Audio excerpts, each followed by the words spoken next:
Hello Internet, around here I go by Cat of Diamonds and welcome to my Fannish Reviews. Today I want to talk about the books that I got while I was in Amsterdam, and yes. You may or may not know that I went to Amsterdam on holiday. Unfortunately, I did not go with the intent to go to VidCon EU. It just didn't line up. My roommate had spring break, so we went to Amsterdam together. We found really cheap flights and cheap accommodations, and so we just went for 6 days. Anyways, I bought some books while I was in Amsterdam, and I wanted to share them with you because, yes, I'm trying not to buy books at the moment. I did get home and order 2 of them. One I didn't get to find in physical copy because these stores didn't have them in stock, or the store had it at another location and there wasn't enough time for me to wait for them to bring it to me at that location. And then the other one isn't out until the 4th, and so I just figured if I was ordering one from a book depository, I should just get them both. That being said, I am slowing down on book purchases, so my book hauls will hopefully be few and far between. I still have the huge stack of TBR books that are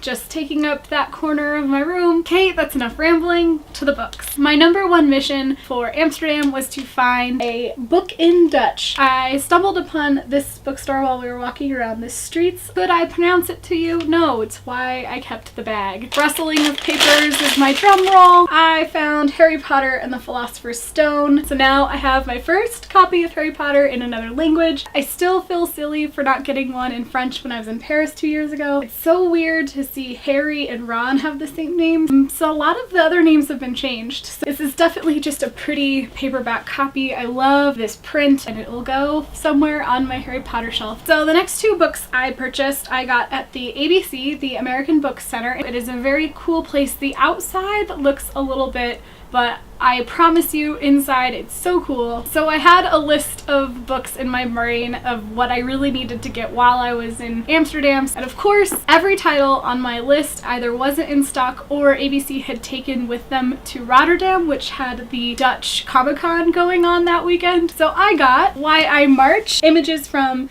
the Women's March Around the World. I was originally going to get this on Amazon and I found this. I'm so inspired by it. It's such a beautiful book to have. I haven't exactly looked up to see if Denver is in here yet, but I really look forward to reading it. And because why not support a brick and mortar store, I also got Everything by Nicola Yoon. It's going to be a film. I've been meaning to read this book for ages. I actually read it on the plane ride home. I'm really happy I purchased it. I've kept the ABC price tag on the back. It's such a good book and I will definitely talk about it more in my reading wrap up. So like I said, there were certain books that I wanted to track down, and the very kind people at ABC recommended that I go to Waterstones, which blew my mind because I didn't know why. I didn't think to see if there was a Waterstones in Amsterdam. Spoiler, there is, and so I was able to track down The Handmaid's Tale by Margaret Atwood. Specifically, what I wanted was the vintage classics. This one is Penguin's print and it's so beautiful, and I've already started reading it. I haven't gotten too far. It's been spoiled for me a little bit. I mean, it is 30 years old, but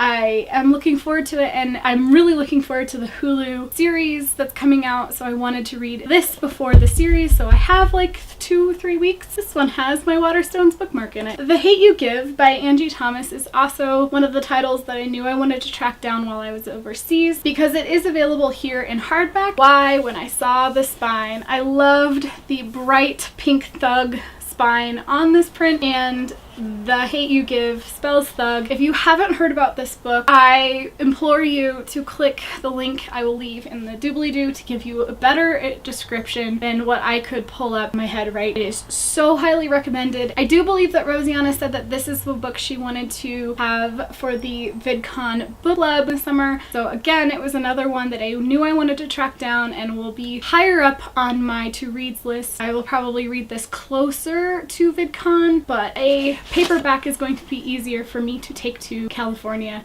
for the book club. And this isn't a book, but I couldn't help myself. There was an entire Harry Potter shelf at Waterstones, and this is just a Ravenclaw little small pocket journal. So there we go. Those are all of the books that I purchased, and there's just one more book that I purchased that isn't an actual book. I also got a tattoo. The Freshie picture is already on Instagram from when I first got it. I love it. I'm in love with it. I think it matches my Deathly Hallows quite well without being matchy-matchy. Basically, I feel like it's perfect and it's beautiful. Yay! Oh gosh, I love tattoos so much. It was a pretty painless and awesome experience. As always, feel free to let me know any reactions you've had to this video in the comments below. Like this video on the way down if you want to, and if you're first time here. And if it's your first time here, of course, you're welcome to subscribe. Also hit that notification bell and any of the other lovely YouTube shout out call to action stuff that I'm forgetting, really, because I'm just panicking at this point. I need to wrap up this video because I have another one to film today. Alright, I'm leaving. No more rambles. Until my next video,